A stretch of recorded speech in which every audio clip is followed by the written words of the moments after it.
Deep in a tropical jungle, a private jet sits forgotten. Vines thread through the rivet seams. Biofilms blacken the aluminum. This aircraft has been quietly dissolving for years. But this fuselage will not disappear. It is about to become the spine of a luxury jungle mansion. The only question is whether enough metal remains to hold. Rain presses down on the canopy, a steady hush that blurs the line between sky and earth. The fuselage waits beneath tangled branches, its silver skin dulled by years of relentless weather. Moss carpets the windowsills, softening the sharp edge of each frame. Lianas wrap the nose cone, their green coils slipping into seams and rivet lines, prying apart what the factory once sealed tight. Each panel wears a patchwork of stains. Biofilms have turned bright metal to charcoal streaked with the slow drip of water and sap. Where the jungle presses closest, the skin puckers and flakes, revealing the raw alloy beneath. Inside, the air is thick with the scent of wet leaves and rust. Seats have collapsed under their own weight. The floor is scattered with leaf litter, feathers, and the brittle husks of insects. A single shaft of sunlight picks out the curve of the ceiling, glinting off a row of dials frozen in place.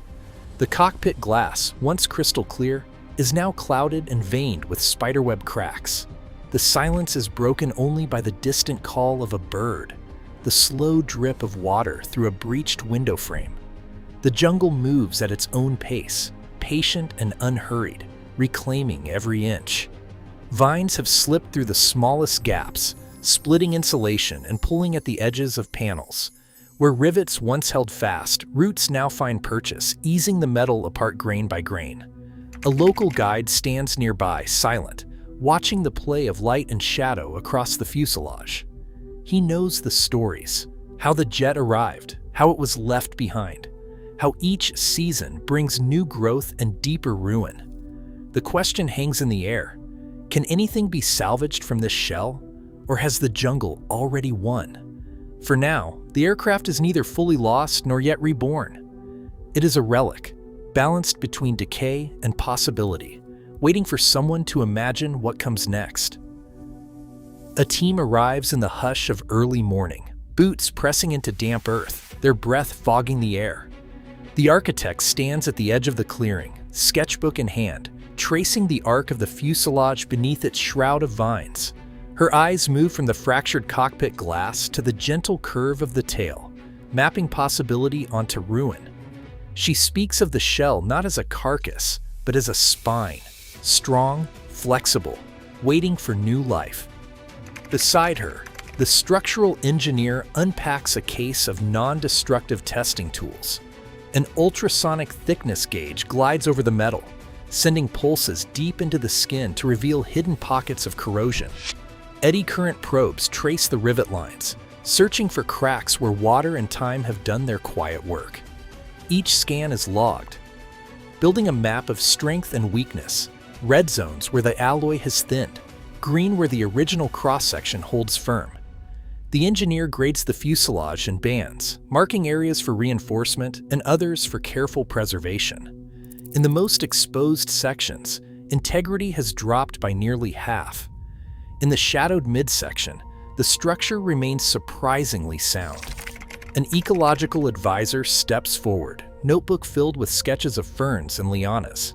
She kneels to examine the moss at the base, noting the delicate roots that have crept into seams. Her report will guide which trunks and vines must stay, and which can be gently pruned. The goal is not to erase the jungle, but to weave the new home into its living fabric. Attention turns to the path ahead. The team outlines a sequence. First, a full environmental impact assessment, then checkpoints for free, prior, and informed consent from local communities. Permits must be secured under rainforest protection law, with strict limits on clearing and noise. The architect insists on a preservation mindset. Every intervention must respect the fuselage's history, every finish chosen for durability in the humid air. No construction begins yet. Instead, the experts confer, their voices low and measured, setting boundaries for what can be changed and what must endure.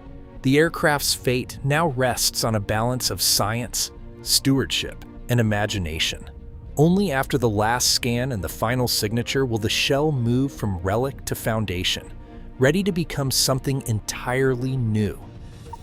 Steel ring frames arrive on site, their matte surfaces catching the first rays of morning. Workers move quietly, lifting each segment into place around the battered fuselage. These rings, fitted like a corset, draw the warped shell back into true, bracing the old aluminum against the weight of the years. Bolts slide through pre-drilled holes, locking new steel to old metal, each turn of the wrench restoring strength where corrosion had hollowed it out. The engineer stands beside the nose, hands on the cool steel, explaining how the ring frames distribute load evenly across the skin, how they mimic the aircraft's original ribs, but with a stiffness designed for a building, not a plane. Beneath the fuselage, the ground is soft and restless. Teams drive concrete piles deep into the earth, creating a raft that floats the jet above the shifting soil.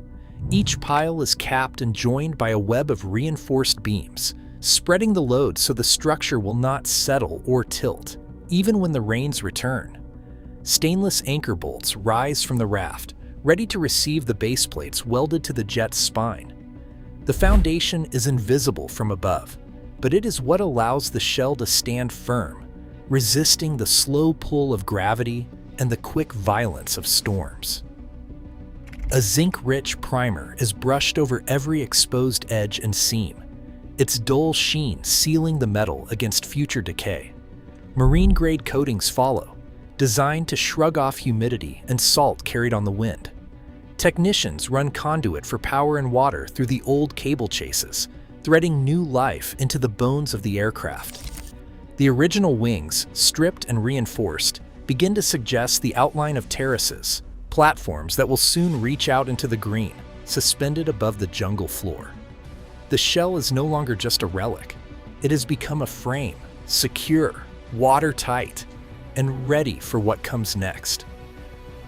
Light spills across the new floors, a seamless river of color flowing from entry to lounge. Underfoot, the epoxy surface gleams, a deep, polished black, flecked with UV-stabilized pigments that hold their tone even as the tropical sun arcs overhead. Each step feels cool and solid, the resin laid thick over the old aluminum ribs, smoothing every memory of corrosion. Walls curve gently inward, their finish a mirror-like gloss that catches the movement of leaves outside, blurring the line between inside and jungle. In the living room, a low sofa faces a wall of glass that frames the green beyond. The jungle presses close, but the room glows with warmth. Hidden LEDs tucked into coves and beneath cabinets, their light soft and golden. Every surface is drawn to touch.